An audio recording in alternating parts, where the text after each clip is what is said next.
Hello, my name is Javon Dickinson. This is Judge Horace Johnson. Nice to meet you, sir. It's nice to meet you as well, Javon. And we're going to be talking about Black History Month today. So I'm going to start off with a simple question.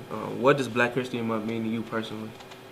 Well, it's a bit of a misnomer to me because I think Black history is American history, and for it to be talked about only one month out of the year, I hope that it gets talked about as a part of everyday history that's taught. But it's a great time to reflect and to remember the great contributions of Black African Americans here in our country.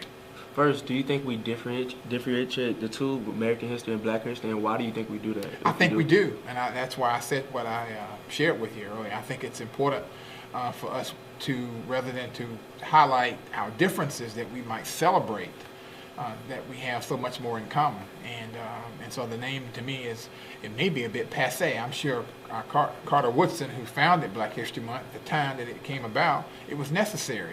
But like everything, things evolve and change. So what are some of your own experiences as far as Black History Month and civil rights? Well, I'm old, so I'll start with that as well. So I'm old enough to have grown up in the 60s. And grew up here in Covington and went to Newton High School, as you are senior this year, when that was the only high school to go to at the time. But I was a part of integration that occurred back in the 60s and was among some of the earlier Black students that were placed in, at that time, all white schools in elementary school. And so I have some great memories of some great friends that I've known, some for more than 45 years or so, that I started with in elementary school, and we grew up all the way, went through high school and on, and have come back and have raised families who have children who've grown up together. So it's been a great time to see how that has evolved over the years. At that young age, did you fully understand the racial tension, and also, like, what was your mindset behind that? Well, my parents were both educators, and I think I did, but in many ways, like parents oftentimes do as a kid at that time, you know, they sought to filter what I saw and what I heard, and certainly was allowed to participate in.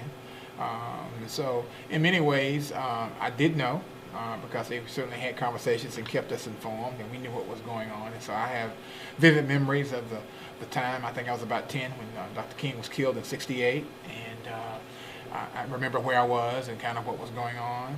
And so there's some vivid memories there that were existing, and we talked about it in my household. Okay. As far as the younger generation, people in my age, what do you think that we are not understanding as far as Black history? Do you think we lack the intelligence of Black history? Do you think we do you think we make... You take it for granted. Yeah. That's what you do. Yes, I think you do. And I remind my own boys, who are not much older than you, of the fact that it wasn't always this way, where you had choices and things were, freedoms to make decisions and things. It wasn't always that way. And it hadn't been that long ago, because I remember, and I'm not 60 yet. And so it's important to remember, so hopefully history doesn't ever repeat itself. And the importance of why good preparation of yourself and aspiring to give your best and to be your best is so important, because that's what our ancestors fought for: opportunity, to be able to have opportunities provided for when you're looking to give your best and to be your best, and that gets lost in your generation sometimes. Okay, thank you, Judge Johnson, and thank you, viewers. Well, thank you for having me.